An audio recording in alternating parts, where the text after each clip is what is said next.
सो कैसे हो आप सब? बहुत बढ़िया, बहुत अच्छा चल रहा होगा शायद से आप लोगों का. अब तो મકર સંક્રાંતિ મકર સકર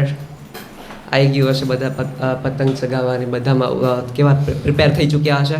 કે ધાબાવાળો પ્રેમ, કે અહીંયાથી દોરી નાખી છે, અહીંયા પતંગ જશે તારા નામનો. જવાનું છે, અમુકનું થશે ને અમુકનું તો પાઈ જશે,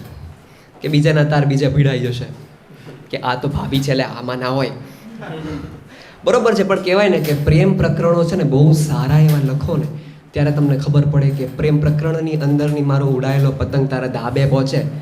પણ તારા પપ્પાના હાથે ચડે તો મજાનું થાય. કે અમારા પ્રેમ પ્રકરણનો ચગાયેલો પતંગ તારા પપ્પાના હાથે ચડે ને મારો પત્ર તને આમ જ અમથો મોકલી દીધો તો મેં તને, પણ કેવી રીતના કહી દઈશ કે છે ને મારું આ અનુભવ એ મને ભાઠા પડાવવા ઉપરનો હતો અનુભવ. બટ એવી જ રીતના તમે કહો ને કે તમે તૈયાર થાવ તો બહુ સારા લાગો. કહેવાય કે છે ને સલમાન ખાન અને ઐશ્વર્યાના પ્રેમ પ્રકરણની વાતો બહુ થઈ ગઈ હવે. હવે તારા અને મારા પ્રેમ પ્રકરણની વાતો થાય ને તો ઘણું કહેવાય. બટ છે ને જો હવે વેલેન્ટાઇન્સ વીક છે, આવશે, બરોબર છે. હવે છે ને બે જણા ક્યાંય તમને જોવા મળી જાય અને તમને એમ થાય કે બજરંગને ફોન કરી દઉં, કરી દેવાનો, ઠીક છે, નહીં ઊભું રહેવાનું. પણ હા, તમારે કોઈને પ્રપોઝ કરવું છે, બરોબર છે, અને તમને કહે કે કેવી રીતના હું તારા માટે શું છું, તો તમારે એમ કહેવાનું, ઊભા રહ્યો, બેસો, તું ચંદ્રકલા કી ચપલ ચાલ ચલચિત્ર ચારુ ચંચલ સમાન તું અનગ અનશ્ચર અંતરિક્ષ અંતસ્થ અનંત જાજલ્ય માન તું સરસ સરસ સામાન્ય स्वयं में शुद्ध शांत सरिता जैसी तू प्रेम पत्र के प्रथम पृष्ठ पर लिखी हुई कविता जैसी. આ બધું પણ નહીં, હવે આ બધી નોર્મલ વસ્તુ છે કે ભાઈ ને પ્રથમ પૃષ્ઠ પર કવિતા અને બધું નોર્મલ વસ્તુ થઈ ગઈ. પણ कैसे बताओ तुम्हें तुम में कौन हो, कि कैसे बताओ तुम्हें तुम मेरे कौन हो, तुम जिंदगी तुम बंदगी तुम रोशनी तुम ताजगी तुम हर घड़ी तुम प्रीत हो मनमीत हो, जाऊँ कहीं देखूँ कहीं तुम हो वहाँ कैसे बताओ तुम्हें तुम मेरे कौन हो.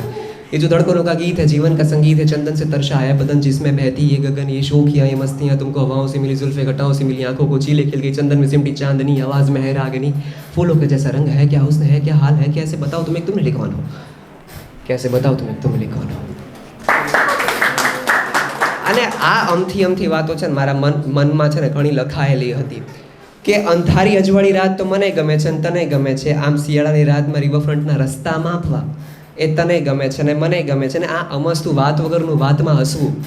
કે અમસ્તુ વાત વગરની વાતમાં હસવું એ તને ગમે છે ને મને ગમે છે. અને પછી કહી દઉં છું કે હા, કે તને એવું તો શું કહું કે તું મારી થઈ જાય, કે આકાશને પાતાળ કહી દઉં, સૂરજને ચાંદ કહી દઉં, માવઠાને વરસાદ કહી દઉં, તારા સ્વરને સંગીત કહી દઉં, તારા સ્પર્શને પવન કહી દઉં, તારા હૃદયને મારું મંદિર કહી દઉં, તારા નયન નીલમણી કહી દઉં, હાસ્યને સુર કહી દઉં, આંસુને મોતી કહી દઉં, સપનાને મારા કહી દઉં. અરે બીજું તો તને શું કહું, શું હું તને મારું કહી દઉં? પણ આ બધા વાતમાં છે ને તમારી ગર્લફ્રેન્ડનો વિડીયો કોલ આવ્યો હોય, બરોબર છે, બાર્ગેનિંગ થઈ રહ્યું છે, એ બહાર જાય છે ફરવા માટે, કે છે ને કે એને મારે એને જોવું ગમે છે, મને એને જોવું ગમે છે અને એને હાથ મોઢું છુપાવવું ગમે છે, કે મને એને જોવું ગમે છે ને એને હાથેથી મોઢું છુપાવવું ગમે છે. તે તૈયાર તો થાય છે કે સાલું બિંદી ભૂલી જાય છે, કે તૈયાર તો થાય છે ને સાલું બિંદી ભૂલી જાય છે ને પછી મને એમ કહે છે કે આમ અમસ્તું ટોરીને મારી છે ને આ ઝુમખાને ના જોઉં તમે,